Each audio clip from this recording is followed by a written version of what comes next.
In response, President Trump tweeted, "A disgraceful verdict in the Kate Steinle case. No wonder the people of our country are so angry with illegal immigration." Prosecutors argued that Garcia Zarate had the intent of doing harm that day.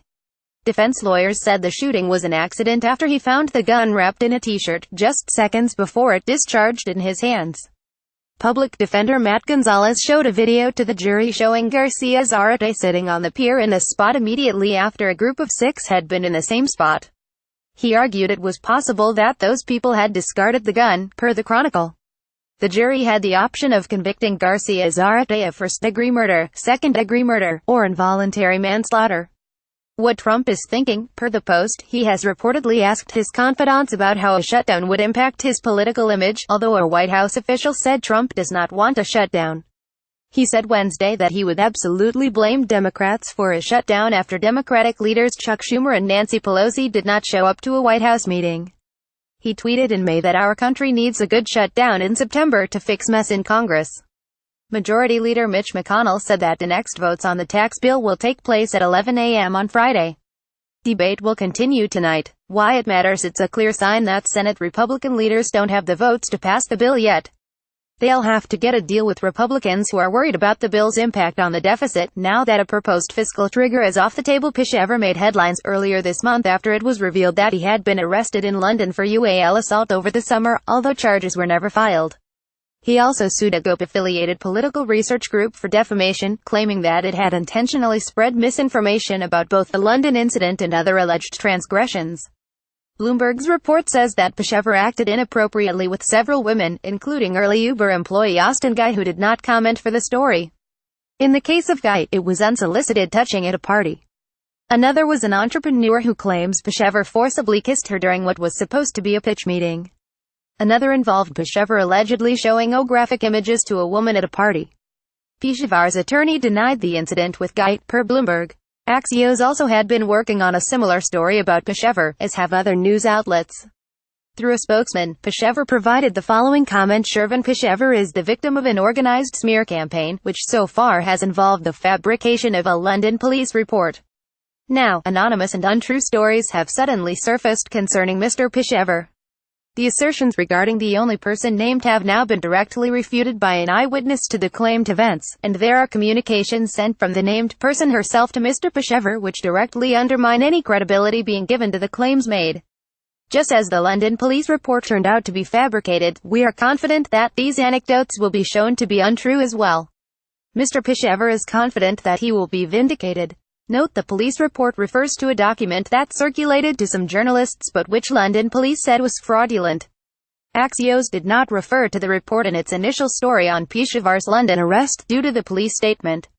A Republican plan to automatically trigger tax increases or spending cuts if revenue falls short has been shot down. It doesn't look like the trigger is going to work, according to the parliamentarian, Sen. John Cornyn told reporters, according to Politico. Why it matters. A trigger was the way Republicans were going to get members worried about the deficit to back the tax bill. Now Republicans need to find hundreds of billions of dollars to make deficit hawks happy or the bill might die, and many Republicans don't like any other ideas to raise taxes. Go deeper. Even with economic growth, Senate tax bill adds $1 trillion to deficit. The Senate Ethics Committee has confirmed it is opening an investigation into Sen. Al Franken's behavior after news that a 6th woman has accused him of UAL misconduct.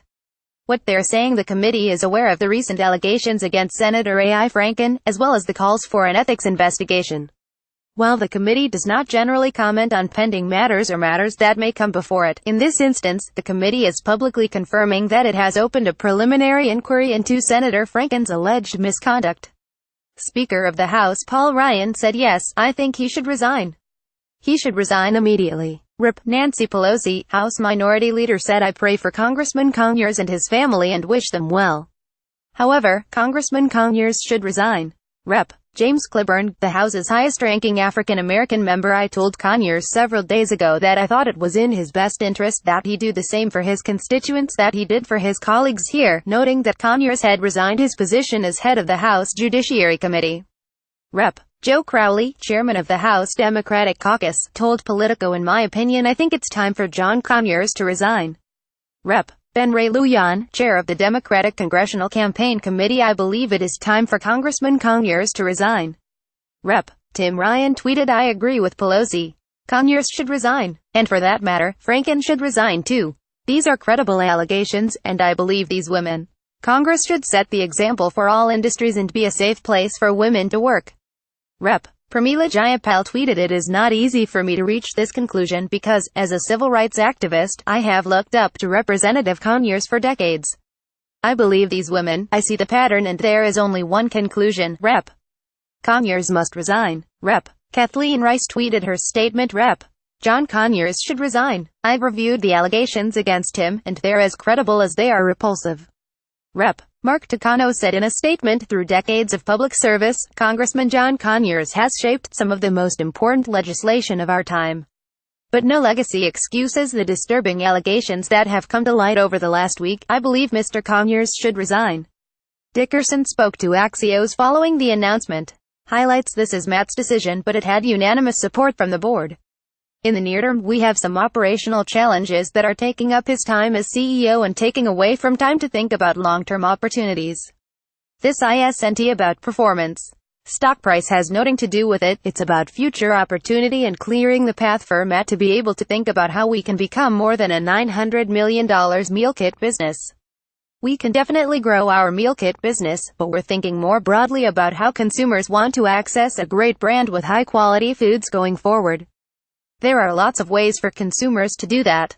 Dickerson will join the company's board of directors while Salzberg will become executive chairman and remain on its board.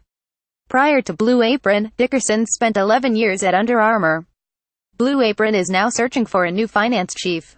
Datamoney.net chart Axios visuals: The Dow Jones Industrial Average is up more than 20% since President Trump took office. It rose to a new record today on optimism the Republican tax overhaul will pass.